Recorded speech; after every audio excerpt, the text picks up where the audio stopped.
Yun mga utol, magandang araw sa inyong lahat at welcome back dito sa loob natin. So ngayong araw abangan tayo ng mga pang summer natin para sa training nila sa BBC.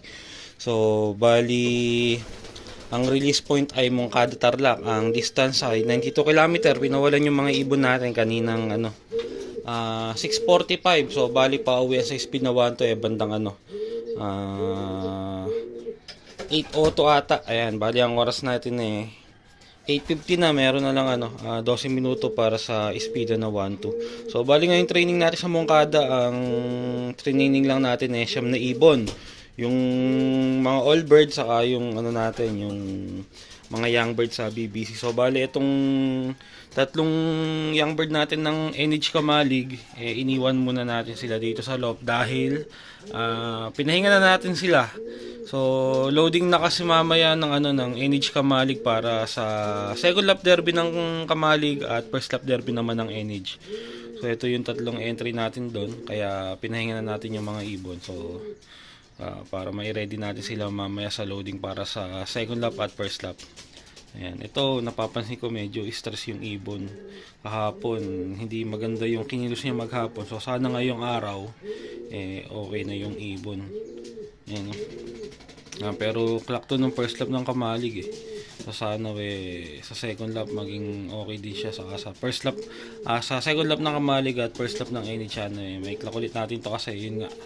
Medyo napapansin ko hindi ganun kaganda yung kondisyon ng ibon. Pero yung dalawa okay naman. Ayan. Ito yung first bird natin. Tapos siya yung second bird. Ito naman yung last bird natin Ayan. So, kaya ngayon, ang kinarga lang natin siyam. Iniwan natin to dahil pinapahinga na natin sila. Para nga mamaya ready na sila sa first lap derby. Second lap derby ng Kamalig at first lap derby ng NH. So, ayan. Maya maya mag-aabang tayo ng mga natin, ng mga ibon natin. Siyam nga yung aabangan natin Moncada Tarlac training. So babalitaan ko kayo. Ito ayan, may first bird na tayo. Kaso late pa rin siya Sakto lang 1-2 speed niya. Eri pa may isa pa 1-2 lang ang speed ng mga ibon natin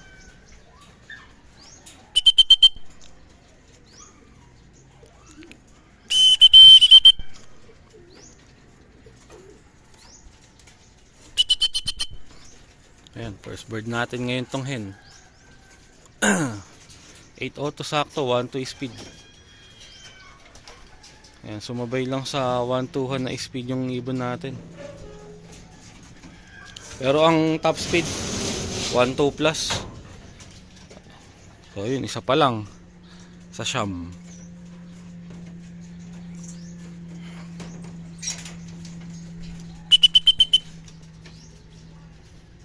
Ito pa isa si pencil.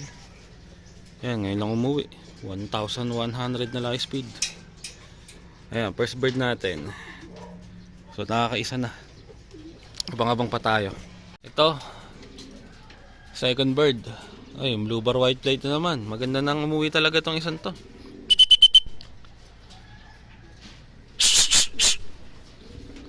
Doon pa bababa Ayan, doon nga bumaba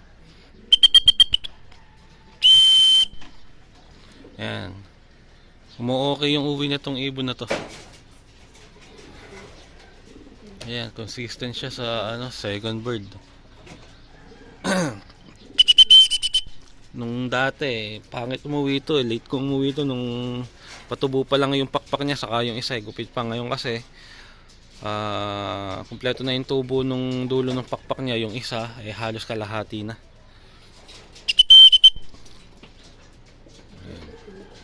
So dalawa na. Kaso laki ng pagitan dun sa first bird natin. Dumating yung first bird 8:02. Dumating siya 8:07. So 5 minuto ang pagitan. Ayan, abang-abang pa tayo. Nakakadalawa pa lang. So yun pa rin nga.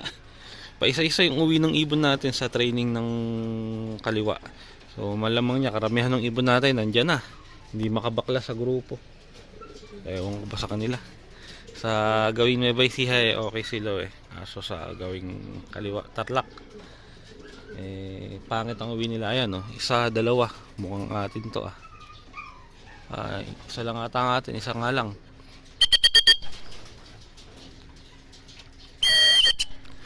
Ito ata yung young bird natin na hen. Ito nga.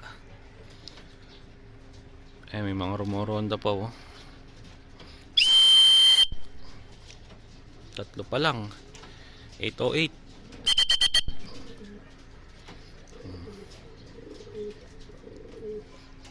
Tatlong young bird na yung pa. Eto si Puti. Oh, ayan naman si Puti.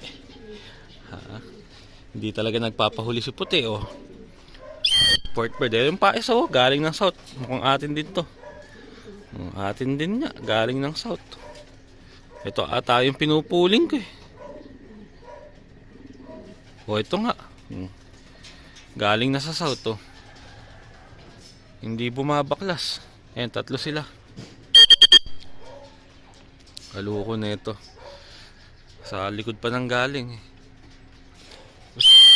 Hindi makabaklas yung ibon natin.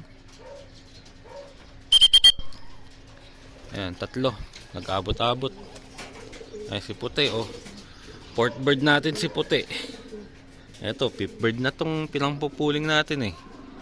Ayun yung ano natin eh, third bird. Ito pa isa. Sino to? Yung Barako. Barakong kapatid ni Bullet. Ayan. 1, 2, 3, 4. 4. 1, 2, 3, 4. Ayan. Bali 6 na yung pauwi natin. Puro galing na ng south. Ayun na nga, ganun nga nangyayari. Nabibit-bit yung ibon natin. Hindi sila nakakabakla sa grupo. So ang tingin ko na nangyayari dyan, yung BBC Manila saka BBC Main, nag-aabot-abot sa liparan yon. Kahit na unang pinapawalan yung Manila, nag-aabot-abot sila sa liparan. Sa tingin ko ayaw pang pumasok oh. Ayaw pang pumasok, nangulit pa eh. Ayun, masok na yung checkered white light. Pauwi natin ay isa. Ay, hindi pala kasama yan. 1, 2, 3, 4, 5, 6. 6 na sila. Ayun isa. Itong pinupuling natin pasaway. Sakit.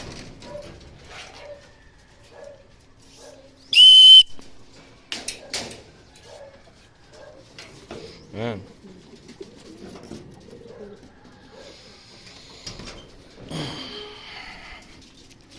So ayun, 6 na. Ayun, bali kulang na lang tayo ng 3. Yung dalawang all-bird. Yung isa hindi naman all-bird yun, naka BBC Kamalig. NH Kamalig yun, kaso hindi na natin ilalaban sa NH yun, baka BBC na lang. Tapos yung dalawa, isang young bird naman yun, yung yung nagputik nung nakaraan, yung bumaba sa Imbornal. Tapos yung isang all-bird natin na black check, yung hen. So yung 3 na lang yung kulang natin, 6 na yung pauwi natin. Saan lumating na rin kaagad yung 3. Ayan, nabang-abang pa tayo sa 3 natin na yun. So yun mga utol, at nagpakain na tayo ng mga ibon natin. Bali kompleto na tayo ngayon training natin ng Moncada Tarlac sa BBC. So meron lang tayong na-late na 3 kanina, pero umuwi naman sila sa tamang oras. Hindi ko na nga lang na-i-video kasi meron tayong ginawa. Ayan, bali yung pinakahuling dumating ay ang checkered white light. So ayan, napapansin ko nga stress pa yung ibon, mukhang mahina talaga yung ibon. Sa training pa lang napapagod na siya. Ayan, pagka sa mga susunod na training ganyan siya ng ganyan, malamang hindi na natin ilaban yan. Sigurado magiging donation lang yung ibon na yan sa derby kung hindi siya lalakas. So ayan, ayos naman, nakumpleto naman tayo. Ito yung isa natin. Ayan, so bali yun lang mga utol para sa araw na to. At dito ko na rin tatapusin yung video natin. Maraming salamat sa panonood mga utol.